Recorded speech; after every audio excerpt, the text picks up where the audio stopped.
I've been in the fight since the confirmation that I had rectal cancer and that there wasn't going to be an immediate surgery to get rid of the tumor, and that there was a process that I was going to have to go through in order to address the cancer.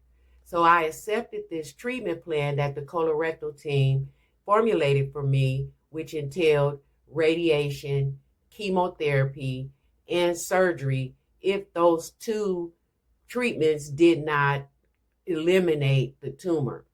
So I was to do 25 rounds of radiation, 4 rounds of chemotherapy.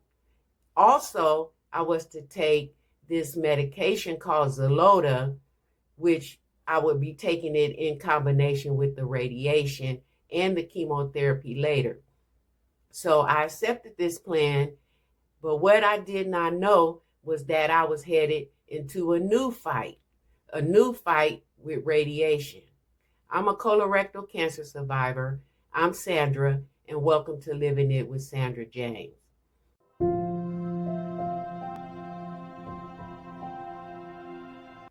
So week 1 of radiation, it went well.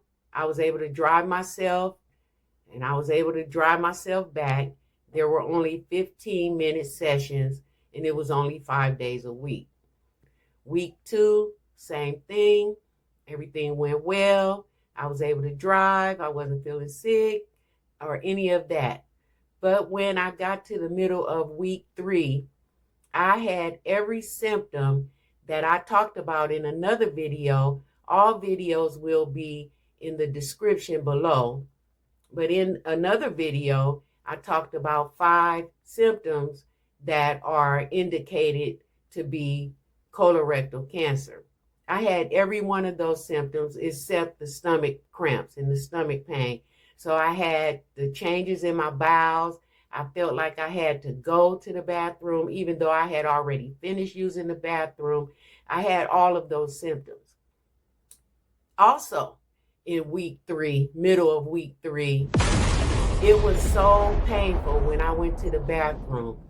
It felt like I was passing broken glass, and that I just could not be having that kind of pain and living at the same time. And with that, I went into suicide ideation. I wanted to actually kill myself. And I expressed to my family that that was exactly what I was going to do, or I was going to just allow the tumor to do whatever it did in my body, and that I would just die from that. But I was either going to not go to any more treatments and let the cancer kill me, or I was going to kill myself. It was the most horrible pain I had ever felt in my life, and I couldn't do anything but scream and cry every time I went to the bathroom.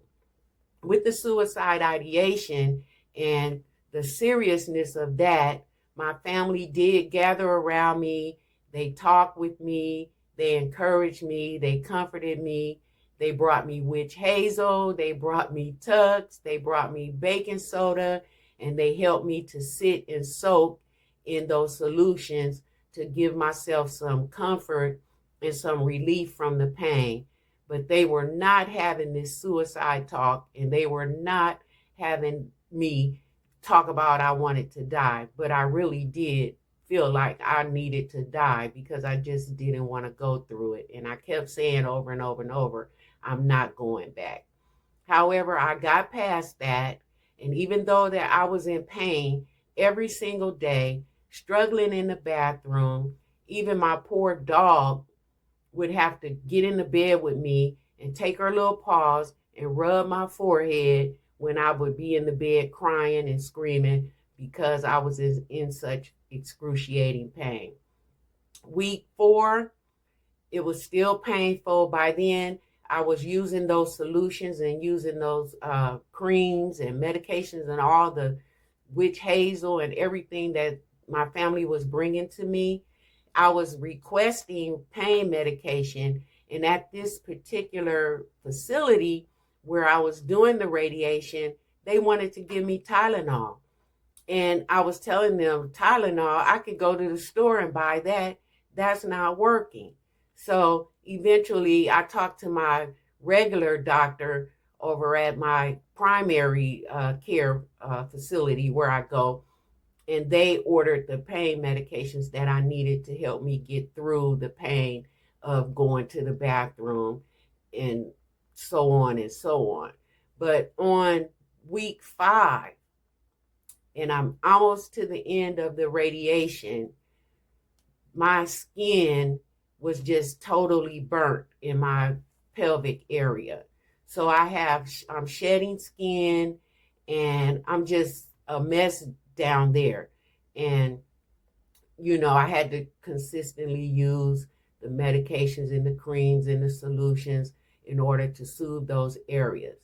But I did make it to the end of week 5.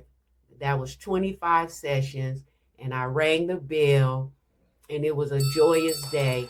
Even though while I was ringing the bell, I was smiling and clapping because there were other people, other patients who were going through the radiation as well that was there, and they were cheering me on. But I was in so much pain even when I rang the bell. But I finished the radiation and I got through it.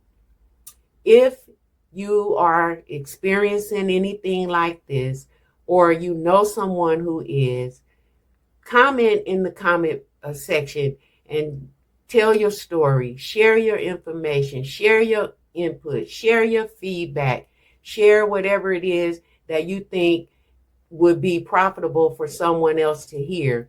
Because one thing I know for sure, none of us should have to do this alone, and that we need to support one another and be there for each other and have conversations and engagement around it. So go in the comment box, share, tell your story, and let others hear what you have to say.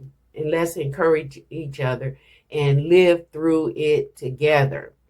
If this video is interesting for you, if you know somebody else who may need to hear it, like, share, and subscribe. Hit the notification bell so that you don't miss any other videos. Thank you for watching, and I will see you in the next video.